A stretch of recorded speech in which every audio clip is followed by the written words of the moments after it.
RAB sanction যেটি হয়েছিল, র্যাবের কিছু ব্যক্তিবিশেষের উপর যে স্যাংশন হয়েছিল সেটি আমাদের সম্পর্কের ক্ষেত্রে প্রভাব তো ফেলেছিল। স্যাংশন আমাদের সম্পর্কে প্রভাব ফেলেছিল। আমরা সামনের দিকে এগিয়ে যেতে চাই, তারা আমাদের সম্পর্ককে বিস্তৃত গভীর করতে চায়, আমরাও করতে চাই, এবং সেই লক্ষ্য নিয়ে এই সফরে তিনি এসেছেন। এখন আমার সাথে নির্বাচন নিয়ে, মানবাধিকার নিয়ে কোনো আলোচনা হয়নি। আমরা সম্পর্ককে এগিয়ে নিয়ে যাওয়ার লক্ষ্যেই পজিটিভ বিষয়গুলো নিয়ে আলোচনা করেছি। তবে আমরা উভয় পক্ষ আলোচনা করেছি যে অতীতে কী ঘটেছে সেগুলো আমরা দেখতে চাই না, আমরা ভবিষ্যতের দিকে তাকাতে চাই এবং ভবিষ্যতে সম্পর্ককে আরও ঘনিষ্ঠ। আমার সাথে মানবাধিকার নিয়ে কোনো আলোচনা হয়নি, সে প্রসঙ্গে আসেনি।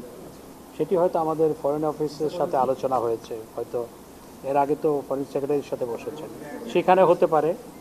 হ্যাঁ, র্যাব স্যাংশন নিয়ে এইটুকু আলোচনা হয়েছে যে দেখো, র্যাব স্যাংশন যেটি হয়েছিল, র্যাবের কিছু ব্যক্তিবিশেষের উপর যে স্যাংশন হয়েছিল সেটি আমাদের সম্পর্কের ক্ষেত্রে প্রভাব তো ফেলেছিল।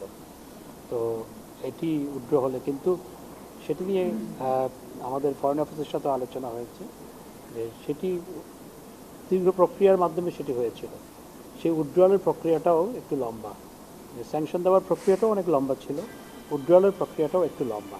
তবে এই নিয়ে বিস্তারিত আলোচনা হয়নি, এই নিয়ে শুধু এইটুকু আলোচনা হয়েছে সেটি আমাদের সম্পর্কে ক্ষেত্রে অতীতে সেই স্যাংশন আমাদের সম্পর্কে প্রভাব ফেলেছিল। আমরা সামনের দিকে এগিয়ে যেতে চাই। আপনি কি মনে করেন যে ডোনাল্ড লুর এই সফরের মাধ্যমে সেই সম্পর্কটা আর থাকছে না, আরো দেখুন, হচ্ছে? এটি আপনার ভাষায় হচ্ছে তিক্ততার সম্পর্ক। আমি সেটিকে সেভাবে দেখতে চাই না, কারণ বিভিন্ন দেশের নানা কনসার্ন থাকে, তারা তাদের কনসার্নগুলো ব্যক্ত করেছিল। দেশে অত্যন্ত সুষ্ঠু, অবাধ, নিরপেক্ষ নির্বাচন হয়েছে, ভোটার পার্টিসিপেশন 42% ছিল, বা আওয়ামী লীগের অনেক প্রার্থী পরাজিত হয়েছে, এমনকি মন্ত্রীও পরাজিত হয়েছে। সুতরাং সেই নির্বাচন নিয়ে কোনো আলোচনা হয়নি।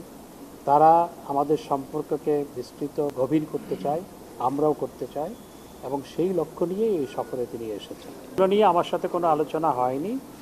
ডোনাল্ডো এই অঞ্চলের জন্য assistant secretary of state, Bangladesh সহ এই অঞ্চলের জন্য অ্যাসিস্ট্যান্ট সেক্রেটারি অফ স্টেট, অর্থাৎ এই অঞ্চলটা তিনি দেখেন, তার শপথ অবশ্যই গুরুত্বপূর্ণ।